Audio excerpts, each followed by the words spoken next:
संत तुकाराम महाराज गाथा अभंग क्रमांक 75। आहा कटा त्याचे करीती पितर, वंशी दुराचार पुत्र झाला। गळेची ना गर्भ नवीची का वांज, माता त्याची लाज लावा पापी। परपिळे परद्वारी सावधान, सादरची मन अभंगांची। न मिळता निंदा चाहटी उपवास, संग्रहावे दोष सकळे। पर उपकार पुण्य त्या वावळे, विषाचे ते किळे दुग्धी मरे।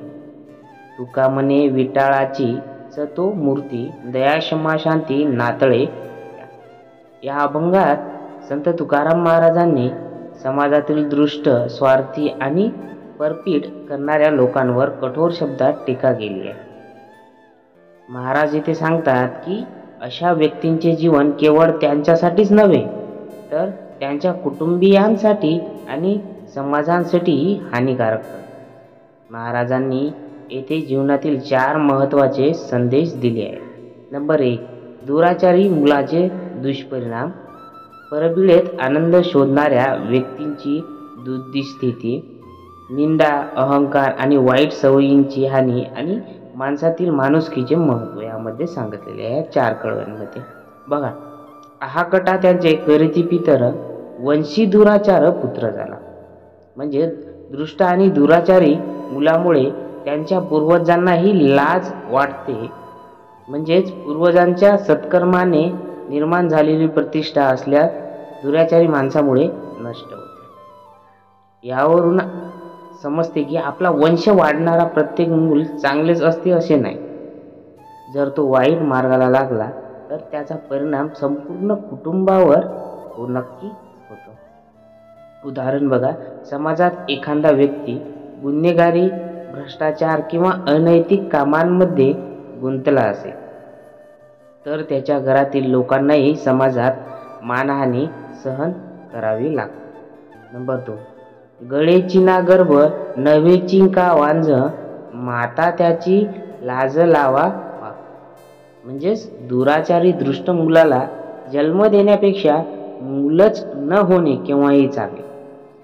असा पुत्र आई वडिलांसाठी दुःखाचे कारण नक्की ठरतो। म्हणजेच कसं बघा, मूल न होणे काही वेळा दुःखद वाटते, परंतु जर मूलच दृष्ट, अन्यायी आणि स्वार्थी निघाले तर ते मोठे संकट होते।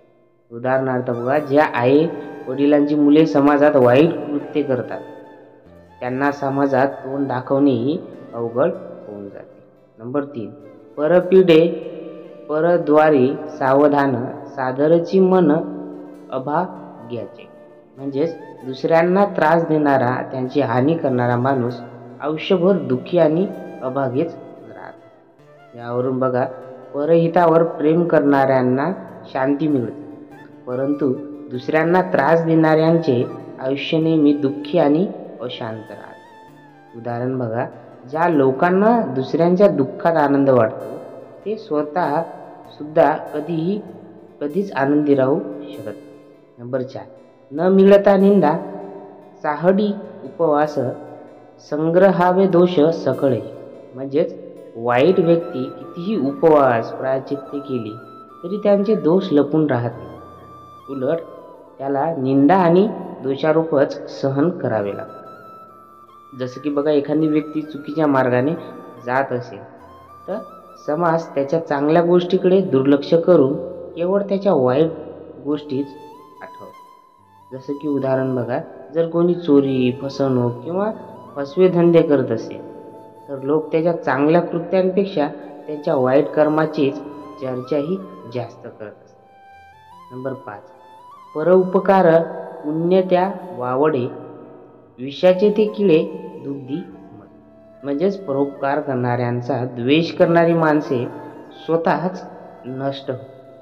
जसे विषारी कीटक दुधात पडले तर ते दुधामुळेच मरते, तसेच परोपकाराचा द्वेष करणारेही आपल्या दृष्ट प्रवृत्तीमुळे स्वतःचे नुकसान करून घेतात। म्हणजे कसं बघा, दुसऱ्यांच्या चांगल्या कार्यातही अडथळा असणारे लोक स्वतःच संकटात सापडतात। उदाहरण बघा, समाजात एखादी मदतीसाठी पुढाकार घेतो तरी काही लोक त्यांच्यावर टीका करून त्याला खाली खेचण्याचा प्रयत्न करतात. मात्र अशा द्वेष करणाऱ्यांचाच पुढे सन्मान. नंबर 6, तुका म्हणे विठ्ठलाचीच तो मूर्ती, दया क्षमा शांती नातळे.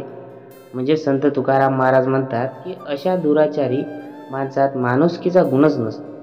दया क्षमा आणि शांती यांच्याशी त्याचा संबंध नसतो. जसं की बघा, कोणत्याही माणसात जर माणुसकी, प्रेम आणि दया नसते तर तो केवळ समाजासाठी त्रासदायक ठरतो. उदाहरण बघा, अहंकारी, स्वार्थी आणि निर्दयी माणूस कधी शांत आणि समाधानी राहू शकत नाही. यावरून मुख्य शिकवण अशी भेटते की संत तुकाराम महाराजांनी या अभंगातून काही महत्त्वाचे संदेश दिले आहेत.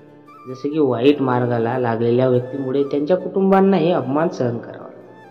नंबर 2, दुसऱ्यांना त्रास देणारी माणसे कधीच खऱ्या अर्थाने सुखी होत नाही. परोपकार करणाऱ्या माणसांवर टीका करणाऱ्यांचा शेवट पराभव होतो. माणसात दया, क्षमा आणि शांतता नसली तर तो समाजासाठी घातक ठरतो. यावरून प्रेरणादायी विचार असेच होऊ शकते की माणसातील माणुसकी हीच त्यांची खरी संपत्ती. वाईट विचार आणि दुष्ट कर्मांपासून दूर राहिल्यासच खरा आनंद मिळतो.